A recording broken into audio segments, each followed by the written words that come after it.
The following segment is brought to you by the Happy Gal.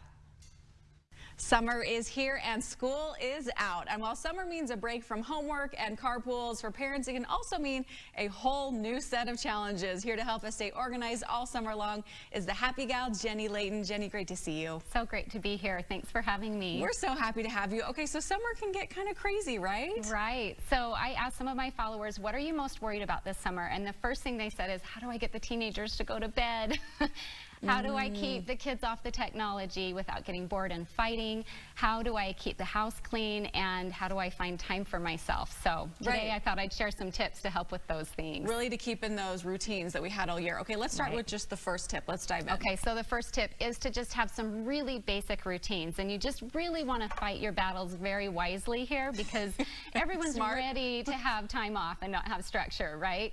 But routines are a great way to get things done. So what if you just plan a simple summer bedtime routine, much more relaxed and later than during the school year, but have a time where you gather your family together to close the day, have them turn in the devices, whatever it is you need to do as a family to kind of get that nighttime started. Yep. You might have a chance of getting those kids to bed a little earlier. That's really good, Jenny. Okay, what's that second tip? Okay, so the second tip is to set some summer goals with your kids. Very good. All right, so during the school year, we're way too busy to get things done, like teaching them things, or maybe they have some interests that you just don't have time for. So if you have them help you plan some things, then you can stay ahead of the game when they have that free time.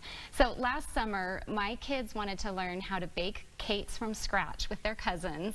They wanted to go horseback riding, and they wanted to learn how to arrange flowers. So because they sat down and planned with me, they were so excited about doing those things, and we really were able to get ahead of that boredom. I love that. Get them involved. That's so good. Okay, what's the last tip, Jenny? Okay, so the last tip is to have a weekly planning session every weekend. So set aside a regular time every weekend to look at your week and see what you have going on. And if it's not as busy of a week, that's the time when you want to pull out those things like planning that family hike, or if you have some things you want to do for yourself, plan to go to lunch with friends that week. But when you know what's coming up in your week, then you know how to plan for it. If you have basketball camp or swim lessons, you know that's not the week to try to get a lot of those extra things done. So yes, that's so good. It's a great way to plan that week. Just pre-planning where you have a minute to focus and everything and set out your week and set out your plans.